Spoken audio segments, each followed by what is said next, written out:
چین اس خزاں میں پاکستان کے ذریعے ایران کو 200 راکٹ لانچرز بھیجے گا۔ ٹرمپ کا بڑا دعویٰ۔ یہ دعویٰ بڑا حیران کن ہے۔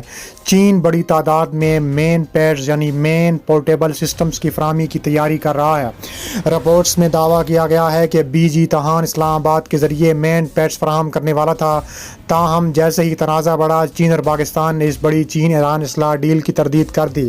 ناظرین، پاکستان کے گرد دائرہ تنگ کیا جا رہا ہے۔ اسرائیل اور ہندوستان مل کر مسلسل امریکہ کو پاکستان پر حملہ کرنے پر اکسا رہے ہیں۔ اس کے لیے ایک طرف اسرائیلی میڈیا استعمال کیا جا رہا ہے، ساتھ ہی گودی میڈیا بھی مسلسل پروپیگنڈے میں مصروف ہے۔ اب انصاف ہو گیا، کیونکہ ایران نے امریکہ کے خلاف اپنا اب تک کا سب سے بڑا حملہ کر دیا۔ F-35 فائٹر جیٹس کو تباہ کر دیا۔ اس سب میں پاکستان کا ہاتھ ہے، یہ کہنا ہے گودی میڈیا کا۔ پاکستان چین کے تعاون سے امریکہ کے ساتھ دوہرا کھیل کھیل رہا ہے۔ ایک طرف پاکستان امریکہ اور ایران کے درمیان سارے رسول ادا کر رہا ہے، دوسری طرف ایران کو میزائل فراہم کر رہا ہے، یہ کہنا ہے جنرل بخشی کا، گودی میڈیا کا۔ دوستو، پاکستان کے خلاف یہ ساری فوج کیوں کھڑی کی گئی؟ یہ ساری کہانی کیا ہے؟ پاکستان کے ایران کو میزائل فراہم کرنے کی افواہ کیسے اور کیوں پھیلی؟ اس پورے معاملے پر امریکہ کا موقف کیا ہے؟ تفصیلاً بات کریں گے۔ ناظرین گرامی، سب سے پہلے میں آپ کو بتا دوں کہ امریکہ اور ایران کی طرف سے ایک دوسرے پر تیز حملے جاری ہیں۔ اب حرب پر پابندی کی وجہ سے عالمی مارکیٹ میں ہنگامہ ہے۔ ایسی صورتحال میں ایران نے امریکہ کے حملوں کے جواب میں اردن میں الرزاق ایئر بیس پر حملہ کیا، جس میں امریکہ کے 3 نائب ترین فائٹر جیٹس جو اربوں ڈالر کے تھے F-35 راکھ ہو گئے۔ کہانی یوں ختم نہیں ہوئی، بلکہ پشتون انقلاب نے حرم کی سرزمین پر امریکی تحفظ کے تحت گزرنے والے 2 آئل ٹینکرز کو بھی نشانہ بنا دیا۔ یعنی ایران نے دنیا کو بتا دیا کہ اب نئے حرم سے صرف وہی جہاز گزریں گے جنہیں ایران اجازت دے گا۔ اب کوئی ملک یہ سوچتا ہے کہ وہ ہمارے چھتر تلے حرام کے پانیوں کو عبور کرے گا یا کر سکتا ہے، تو یہ محض اس کا اور امریکیوں کا وہم و گمان یا غلط فہمی ہوگی، کیونکہ ہماری طرف سے یہ دعویٰ کیا جا رہا ہے کہ اب نئے حرم کھلا ہے اور اس سے غیر ملکی جہازوں کی آمد و رفت جاری ہے۔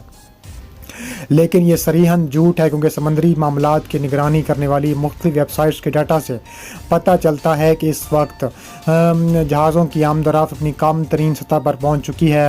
مزید برآں امریکہ نے اردن ایئر بیس پر تباہی کی بھی تردید کی ہے اور کہنا ہے ایرانی حملے میں کوئی جنگی فارمیشن نقصان زد نہیں ہوئی، نہ کوئی خشک سالی ہوئی اور نہ کوئی تیاری متاثر ہوئی۔ امریکی دعوے کے جواب میں ایرانی سرکاری T V press T V نے سیٹلائٹ تصاویر جاری کی ہیں، جنہوں نے صرف امریکی دعووں کو چکنا چور کر دیا، بلکہ دنیا کے سامنے ناقابل تردید ثبوت بھی پیش کر دیے۔ دوستو، اس پوری کہانی میں اصل سنسنی خیز موڑ تب آیا جب ان کا میڈیا اور مودی کا گودی میڈیا ایک نئی اور خطرناک مہم کے ساتھ میدان میں کود پڑا۔ یہ افواہ پھیلائی گئی کہ ایران نے پاکستان سے حاصل کردہ میزائلوں کا استعمال کرتے ہوئے یہ تمام تباہی مچائی ہے۔ یہ دعویٰ کیے جانے لگا ہے کہ وہ میزائل جو ایران امریکی اہداف پر داغ رہا ہے وہ چینی ٹیکنالوجی پر مبنی ہیں، جو پاکستان کے ذریعے ایران پہنچائے جا رہے ہیں۔ اب سوال یہ ہے کہ دشمن اس زہریلے اور گڑے ہوئے پروپیگنڈے اور ایسی بے بنیاد خبروں کو پھیلا کر کیا مقصد حاصل کرنا چاہتا ہے؟ آج ہمیں 3 بہت اہم اور سنگین سوالات پر غور کرنا ہے۔ پہلا سوال یہ ہے کہ ہم سب جانتے ہیں کہ حالیہ دنوں میں پاکستان اور امریکہ کے درمیان سفری اور جغرافیائی بنیادوں پر ایک بار پھر قربت اور فاصلے پیدا ہو رہے ہیں، تو کیا ہندوستان اور اسرائیل اس ابھرتے ہوئے تناؤ سے اتنے خوفزدہ ہیں کہ وہ ایسی خوفناک خبریں گھڑ کر اس قربت کو انتہائی نفرت میں بدلنا چاہتے ہیں؟ دوسرا سوال یہ ہے کہ تاریخ گواہ ہے کہ جب بھی امریکہ نے اپنے طور پر سے ناکامی کا سامنا کیا ہے، اس کے ملبے کو کسی تیسرے ملک پر ڈالنے کی کوشش کی گئی، تو کیا یہ زہریلا بیان بین الاقوامی برادری اور اقوام متحدہ میں پاکستان پر بندیاں یا سفارت تنہائی کی راہ ہموار کر رہی ہے؟ تیسرا اس سے سنگین سوال یہ ہے کہ کیا اس پروپیگنڈے کے بہانے پاکستان کے جوہری اداروں اور دفاعی اداروں یا ہماری سرحدوں کے خلاف کوئی خطرناک سازش رچی جا رہی ہے؟ کیا خطے کو ایسی آگ میں دھکیلا جا رہا ہے جس کا مرکز پاکستان کو بنایا جا رہا ہے؟ اس کے علاوہ مزید کہا جا رہا ہے کہ ہندوستان اور اسرائیل کا منصوبہ یہ ہے کہ ایران کے اقدامات کا ملبہ پاکستان کی گردن پر ڈال کر نہ صرف امریکہ اور پاکستان کے درمیان فاصلہ پیدا کیا جائے بلکہ امریکہ کو پاکستان پر حملہ کرنے پر آمادہ کیا جائے۔ ناظرین، پاکستان نے اسرائیلی اور بھارتی سازش کو ناکام بنا دیا ہے۔ موجودہ صورتحال یہ ہے کہ امریکی صدر ٹرمپ نے چین اور پاکستان کو ایران کو چینی ہتھیاروں اور میزائلوں کی فراہمی سے جوڑنے والے سوال کو مسترد کر دیا ہے۔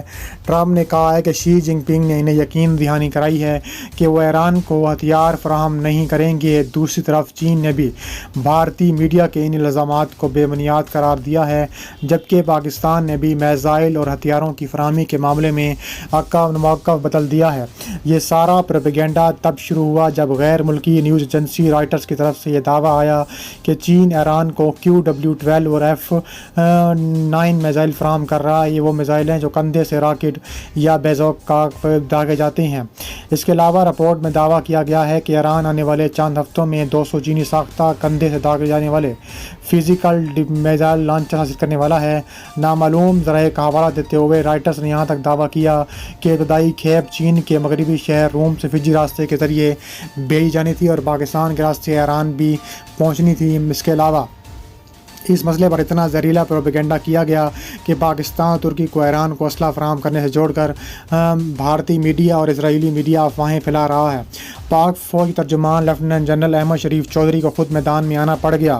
انہوں نے نہ صرف ان افواہوں کی واضح الفاظ میں تردید کی بلکہ واضح طور پر کہا ہے کہ جو کچھ پاکستان کرتا ہے وہ کھلے عام اور عوامی طور پر کرتا ہے۔ ناظرین، امریکہ ایران دشمنی اور عالمی طاقتوں کے درمیان رسہ کشی کے دور میں پاکستان ایک بار پھر خطرناک پروپیگنڈے کی ذات میں ہے، جس کا مقصد نہ صرف خطے کے امن کو خطرے میں ڈالنا ہے بلکہ پاکستان اور امریکہ کے درمیان حالیہ بڑھتی ہوئی قربت کو کمزور کرنا بھی ہے۔ ایران اور امریکہ کے درمیان تناؤ خاص طور پر اردن میں الرزاق ایئر بیس پر حملہ کیا اور اب حرس میں بندی نے عالمی سطح پر نئی ہلچل مچا دی ہے۔ اس کے علاوہ مزید کہا جا رہا ہے کہ یہ جو افواہ رائٹرز کی مبینہ رپورٹ سے پیدا ہوئی، چینی صفحہ میزائل پاکستان کے ذریعے ایران پہنچ رہے ہیں۔ دشمن میڈیا نے صورتحال کو بڑھا چڑھا کر ایک پتھر سے کئی پرندے مارنے کی کوشش کی۔ اس پروپیگنڈے کے پیچھے بنیادی خیال پاکستان پر دباؤ بڑھانا ہے، اس کے دفاع اور دفاعی دعووں کو بے بنیاد بنانا اور امریکہ کو پاکستان کے خلاف کوئی سفارتی کارروائی کرنے پر اکسانا۔ لیکن سب سے اہم بات یہ ہے کہ پاکستان اور چین کی بر وقت اور بار بار تردیدوں کے ساتھ ساتھ امریکی صدر ڈونلڈ ٹرمپ کی تردید اس بات کی نشاندہی کرتی ہے کہ دشمن کی یہ سازش ناکام ہو چکی ہے۔ پاک فوج ترجمان نے صاف الفاظ میں واضح طور پر کہا ہے کہ ہم دشمن کی اینٹ سے اینٹ بجا دیں گے۔ انہوں نے کہا ہے کہ پاکستان کی دفاعی اور پالیسی کسی پوشیدہ عملی میں دہشت گردی پر منحصر نہیں بلکہ ہر قدم کھلے عام اور قوم کے مفاد میں اٹھایا جاتا ہے۔ اس کے علاوہ انہوں نے مزید کہا کہ یہ صورتحال تقاضا کرتی ہے کہ پاکستان مخالف اتحاد کے خلاف مکمل طور پر چوکس رہے، کیونکہ دشمن ایسی حربوں سے باز نہیں آئیں گے اور اس ابھرتے ہوئے حقیقی سائنسی دباؤ کا مقابلہ کرنے کے لیے قومی بیداری بھی ضروری ہو چکی ہے۔